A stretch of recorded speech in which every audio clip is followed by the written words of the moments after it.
মন আমার কাঁদে রে, দিল আমার কাঁদে রে, যেতে সোনার মদিনা। যে মদিনা ধন্য হলো পেয়ে তব ঠিকানা। মন আমার কাঁদে রে, দিল আমার কাঁদে রে, যেতে সোনার মদিনা। আল্লাহু আকবার বলে। বড় ধনাইল নুরানি হাফিজা মাদ্রাসা এতিমখানার উন্নতি কল্পে তাফসিরুল কোরআন মাহফিলের জনাব সভাপতি আলহাজ মোহাম্মদ শাহজাহান আলী শেখ, প্রধান অতিথি professor doctor M A Muhith, বিশেষ অতিথিবৃন্দ, সম্মানীয় অতিথিবৃন্দ, আমার পূর্বে যারা কথা রেখেছেন, আলোচক বিন্দু এবং আমার সামনে যারা বসে আছেন সম্মুখে, দিনদার পরহেজগার ভাই ও বাবাজিরা, পর্দার অন্তর আড়ালের মা ও বোনেরা, সবার প্রতি আন্তরিক সালাম। আসসালামু আলাইকুম ওয়া রাহমাতুল্লাহ। ভালো আছেন তো আপনারা? ধৈর্য শেষ না আছে? রাত অনেক হয়ে গেছে, 11:15 পথে। তা আপনাদের আলোচনা শোনার কি ধৈর্য আছে? কত সময়? ঘন্টা 2। আচ্ছা বলেন, ঘন্টা 2 সময় আছে। বাপ ছেলে গেল মাছ মারতে, বাবা দেয় খেয়াও, ছেলের হাতে হলো খালই। মাছের সংখ্যা বেশি, কয়েক খেয়াও দেওয়ার পরে খালই গেল ভরে। এরপরে কি আর খেয়াও দেওয়ার দরকার আছে? আসতে বলে আছে কি? আমার তো মনে হয় যে আলোচনা হয়েছে আপনাদের ওয়াজ শোনার খালই ভরে গেছে। এই জন্যই অনেকেই চলে যাচ্ছেন যে হুজুর খালই ভরে গেছে, আমাদের আর ওয়াজ শোনা লাগবে না। তা আপনারা যারা এখনো বসে আছেন, সম্ভবত কিছু খালইয়ের জায়গা বাকি আছে। তা আপনাদের জন্য কিছু নসিহা করব, কোরআনুল কারীম আর নবীর হাদিসকে সামনে রেখে ইনশাআল্লাহ। প্রশংসা পাবেন কে বলে? আসতে বললেন যে? আরো জোরে, আরো জোরে, আর একবার। আল্লাহ বলেছেন আলিফ লাম লাম হা। নবীর হাদিস অনুযায়ী কমপক্ষে 40 নেকি আপনার আমলে হয়েছে। এবং আল্লাহ বলে যারা ডাকে, মেডিকেল সায়েন্স বলছে তার হৃৎপিণ্ড তখন বিশ্রামে যায়, আল্লাহ তাকে হার্ট অ্যাটাক দেবে না। আল্লাহকে বেশি বেশি ডাকার দরকার আছে না নাই? প্রশংসা পাবেন তিনি, আমাকে বানিয়েছেন যিনি। প্রশংসা পাবেন তিনি, আমাকে অক্সিজেন দিচ্ছেন যিনি। প্রশংসা পাবেন তিনি, আমাকে নিয়ামত দ্বারা পরিপূর্ণ করে দিয়েছেন যিনি। ঠিক কিনা? প্রশংসা হবে কার ভাষায়? যেই ভাষাটা দুনিয়ার কোনো মানুষের ভাষা নয়, আল্লাহ পাক নিজেই শিখাচ্ছেন। আলহামদুলিল্লাহি রাব্বিল আলামিন।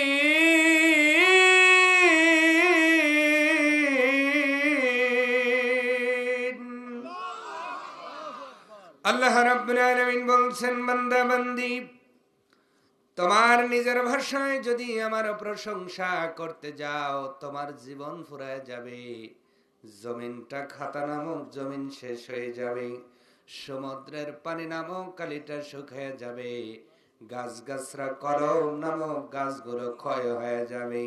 এতটুকু প্রশংসা আগে রবের শেষ করা যাবে না। আল্লাহ পাক শিখিয়ে দিলেন আলহামদুলিল্লাহ বলো, সব প্রশংসা আদায় হয়ে যাবে। সুবহানাল্লাহ বলে। তাহলে সে আল্লাহর প্রশংসা করার দরকার আছে না নাই? জবান নাড়িয়ে পড়ছি আলহামদুলিল্লাহ। শত কোটি দরুদ ও সালাম নবী মুহাম্মদুর রাসূলুল্লাহ সাল্লাল্লাহু আলাইহি ওয়াসাল্লামের প্রতি। আমার ভাইরা, আমরা পবিত্র কালামুল্লাহ শরীফের 17 নম্বর সূরা, সূরার নাম সূরা বানী ইসরাঈল। নাম কি? এমন একটা জাতির নামে আল্লাহ সূরা দিয়েছেন যেই জাতির মধ্যে আল্লাহ লক্ষাধিক পয়গম্বর দান করেছিলেন। সুবহানাল্লাহ। এই জাতির নামে আল্লাহ একটি সূরা দিয়েছেন। কোরআনের সূরা আছে 114টি, ক্রমধারা অনুযায়ী গেলে 17 নম্বর সিরিয়ালে এই সূরাটা পাবেন। সূরার নাম সূরা বানী ইসরাঈল। ইসরাঈল বংশধরের নামে আল্লাহ সূরা দিয়েছেন। এই সূরার 13 নম্বর আয়াত তেলাওয়াত করলাম। বলেন তো এই আয়াতের মধ্যে কথা কার? আর একবার বলেন, কার কথা? আল্লাহ রাব্বুল আলামিন বলছেন, বান্দারে শোনো, দুনিয়ার জমিনে যাই করো তা করো। আমার পূর্বে আমার বন্ধুবার মাওলানা আব্দুর রশিদ সাহেব কিন্তু আমল নামা সম্পর্কে কিছু কথা বলেছেন কি বলেন নাই? আপনারা মনে রেখেছেন কে রাখেন না আমি জানি না, তবে আমি রেখেছি। আল্লাহ পাক বোঝাচ্ছেন, বান্দা বান্দি দুনিয়ার জমিনে যাই করো তা করো, তোমার আমল নামা সেভ হয়ে যাচ্ছে। জোরে বলুন সুবহানাল্লাহ। আমল নামা কি হয়? বলেন বলেন। সেভ হয়। সেভ হয় কেমনে? আপনার হাতে যে এখন স্মার্টফোন আছে, ছবি তুললে সেভ হয় না? মেমোরি না থাকলে এক্সটার্নাল মেমোরি আছে, ফোনের একটি ব্যক্তিগত মেমোরির মধ্যে ছবিগুলো সেভ হয়। ওই ছবিতে যদি ভাইরাস না ধরে গুগল ড্রাইভে রেখে দিলে আজ থেকে 10-15 বছর আগের ছবিও জল জল করে দেখা যায়, ঠিক না? ডিজিটাল কায়দায় বুঝাইতেছি যুবক ভাইদের বুঝতে সুবিধা হবে। একটু লক্ষ্য করবেন ও প্রিয় ভাইয়েরা, সেভ হওয়ার অর্থ হলো আটকে যাওয়া, সংরক্ষিত থাকা। রব্বুল আলামিন বলেন, বান্দারে যে আমল তোমরা করো না কেন সব আমল তোমাদের সেভ হয়ে যায়। হোক সেটা ভালো, হোক সেটা খারাপ, যাই করো হায়াতের জিন্দেগিতে ওটা সেভ হয়ে যায়। আল্লাহু আকবার। এবার আপনারা বলবেন, হুজুর ফোনের মধ্যে এক্সটার্নাল মেমোরি আছে, অথবা এক্সট্রা মেমোরি দিলে মেমোরির মধ্যে ছবি সেভ হয়ে যায়, ভিডিও সেভ হয়, কিন্তু আপনি বললেন আমলগুলো সেভ হয় কোথায়? এবার জায়গাটার কথা আমি বলবো না। রব্বুল আলামিন সূরাতুল বানী ইসরাঈলের 13 নম্বর আয়াতের মধ্যে বলেছেন, وَكُلَّ إِنسَانٍ أَلْزَمْنَاهُ طَائِرَهُ فِي عُنُقِهِ। জোরে বলুন আল্লাহু আকবার। উনুকিহি মানে তার গ্রীবা, মানে ঘাড়ের পাশে। আল্লাহু আকবার। রব্বুল আলামিন বলছেন, ও বান্দা বান্দি, দুনিয়ার ময়দানে মেমোরি আছে ফোনের মধ্যে, এই জন্য ফোনের ছবি আর ভিডিওগুলো সেভ হয়ে যায়। আমি আল্লাহ তোমার ঘরের মধ্যে একটা সিপ কার্ড, একটা মেমোরি কার্ডের মধ্যে একটা কার্ড দিয়েছি। ওই কার্ডের মধ্যে তোমার জীবনের সব আমলগুলো সেভ হয়ে যায়। সুবহানাল্লাহ। এখনো যারা বলেন নাই, পকেট থেকে বাই করে একটু জোরে। আল্লাহ আপনার সিম কার্ড কই দিছেন? মেমোরি কার্ড উনুকিহি, তার ঘাড়ের পাশে। আল্লাহু আকবার। এই সিম কার্ড আপনি বের করতে পারবেন না।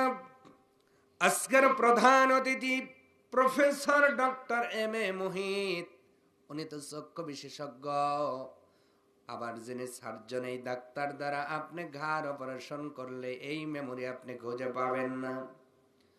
তাহলে বলবেন, হুজুর আল্লাহ যে মেমোরি দিল, মেমোরি তো খুঁজে পাওয়া যায় না। আল্লাহ অনেক কিছুই দেয় কিন্তু খুঁজে পাওয়া যায় না।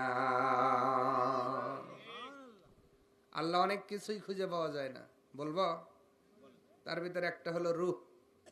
যেই রূহ ছাড়া আপনি বাঁচবেন না, ওই রূহ খুঁজে পাবেন? অপারেশন করলে পাওয়া যায়? সগ দিয়ে আপনার পলো দিয়ে ধরা যায়? পলো দিয়ে যদি রূহ ঠেকানো যাইত, বড় লোকরা মারা যাইত না, ঠিক না? তা আল্লাহ দিলেই যে সবকিছু আপনার নাগালের মধ্যে থাকবে বিষয়টা এমন নয়। এখানে যারা অক্সিজেন নিচ্ছেন, অক্সিজেন ধরতে পারেন? কথা বলেন না। পারেন? পারেন? আল্লাহ তো দিচ্ছে অক্সিজেন, কিন্তু আপনি তো ধরতে পারেন না। অতএব আল্লাহ সবকিছু দিলেই যে সেটা হাতের নাগালে পাওয়া যাবে, ধরা যাবে, এই চিন্তা করা ঠিক নয়। এই জন্য আল্লাহ যে দিয়েছেন, এটা বিশ্বাসের নামই ঈমান। সুবহানাল্লাহ বলেন। সম্মানিত ভাইয়েরা আমার, যারা কবরস্থ হয়ে গেছেন, ভালো করে বুঝবেন, এই বড় ধুনাইল কবরস্থানের মধ্যে অনেকের মা বাবা চলে গিয়েছেন, ভাই বন্ধু চলে গিয়েছেন, অনেকের মা অনেকের বোন বিদায় হয়ে গিয়েছেন। ওই মানুষগুলোর ওই সিপ কার্ড বের করে করে হিসাব করা হচ্ছে। মনে রেখে দিও জাতির লোকেরা, রাতের আধারে যারা অন্যায় করতেছ, আজকে যারা হিংসার মধ্যে পড়ে আছো, অহংকারের মধ্যে পড়ে আছো, জেনে রেখে দিও একদিন তুমি ওই কবরের ভিতরে যাবা। রব্বুল আলামিন ঘরের ভিতর থেকে সেই সিপ কার্ডকে বের করবেন, সিপটাকে বের করে, মেমোরিকে বের করে রব্বুল আলামিন তোমার আমার হিসাবের ব্যবস্থা করে দেবে। তার মানে আপনি যদি 10 বছর আগে ছবি ওঠেন, তখনকার চেহারা আর এখনকার চেহারার কি মিল আছে? আসতে বলে মিল আছে? আমি গতবার আসছিলাম, এক ভাই আমাকে প্রথম দেখে, হুজুর মোটা হয়ে গেছে রে, হায়াতে মোটা হয়ে গেছে। তার মানে গত বছরের আমি আর এবারকার আমি, তাই মিল নাই। 10 বছরের আগের আপনি এখনকার আপনি এক নাই। মা বোনরা যারা আছেন, আপনার বাবার বাড়িতে বিয়ার পূর্বে আপনি যেমন ছিলেন, এখন কিন্তু তেমন নাই। বিয়ার আগের একটা ভিডিও দেখলে মনে হয়, আরে যদি তখন আর একটু পোস্ট পাস নিতাম। আবার অনেকেই শালার বিয়ায় যায় লুঙ্গি পরে পেট বাই করে ছবি উঠছে।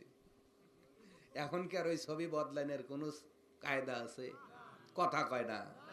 আল্লাহ বলে তোমার এই মেমোরিতে যে সেভ হয়ে যাবে যে আমল, এইটার পরিবর্তন হবে না, পরিবর্তন হবে না। আমি আল্লাহ তোমাকে দেখিয়ে দেখিয়ে বিচার করব। আল্লাহু আকবার। আপনি কি ওইটা পরিবর্তন করতে পারবেন নাকি?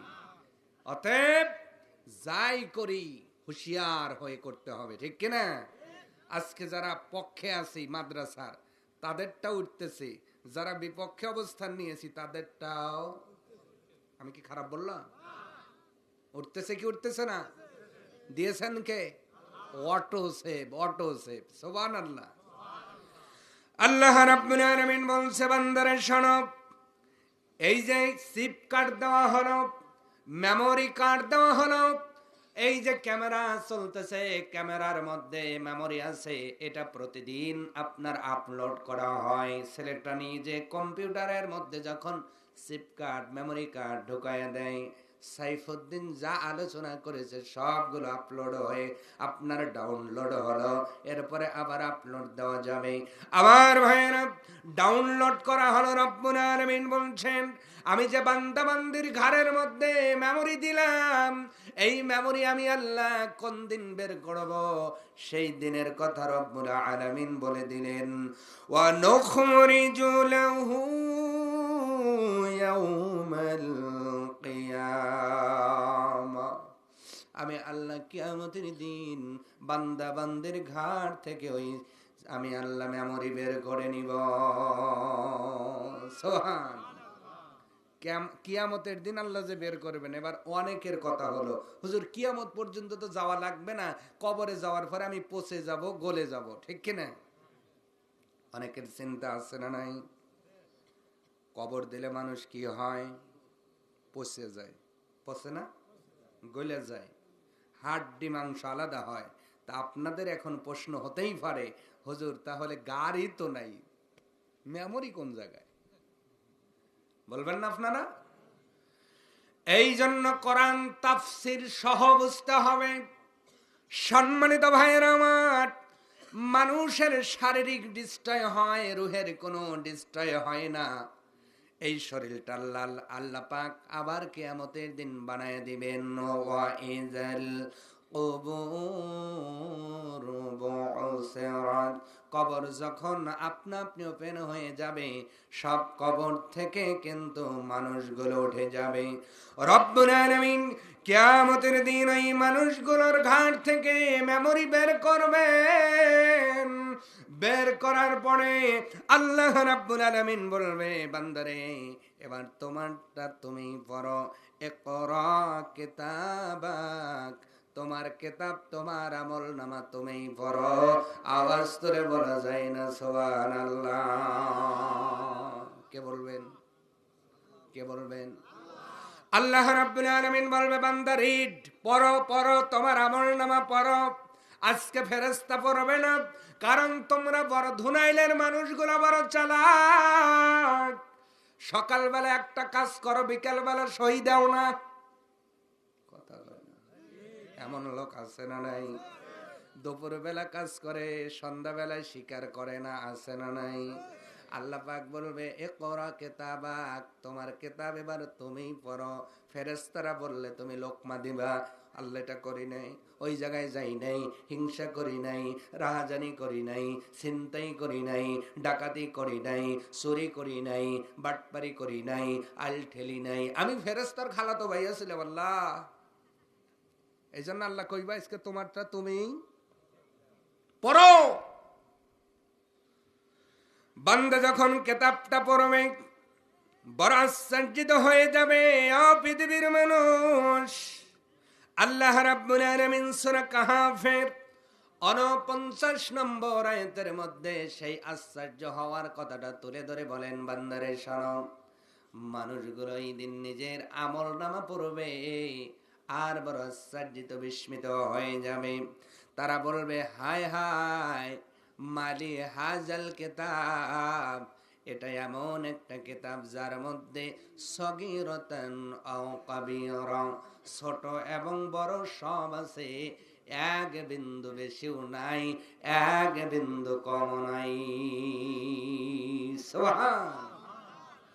সূরাতুল কাহাফের 49 নম্বর আয়াতের মধ্যে আল্লাহ পাক সেটাও তুলে দিয়ে সাবধান করলেন, ও মানুষ, তোমরা যে কিয়ামতের দিন আফসোস করবা, সেই ব্যাপারে আমি আল্লাহ আগেই জানাই দিলাম, তোমাদের যেন আফসোস করতে না হয়। এই জন্য মৃত্যুর পূর্বে সেই আমল নামাকে ভালো ভালো কাজ দ্বারা পরিবর্তন এবং পরিপূর্ণ করার দরকার আছে না নাই? সেভ তো হয়ে গেছে, চেঞ্জ করারও কায়দা আছে। সুবহানাল্লাহ। দুনিয়ার ছবি চেঞ্জ করা যায় না, কিন্তু আপনার গুনাহ চেঞ্জ করা যায়। এর দলিলও কোরআনে আছে। আল্লাহু আকবার বলেন। রব্বুল আলামিন বলছে, বান্দারে শোনো, তুমি এযাবৎ পর্যন্ত গুনাহ করেছো, অন্যায় করেছো, এযাবৎ পর্যন্ত অন্যায়ের মধ্যে নিমজ্জিত থেকেছো, গুনাহ করতে করতে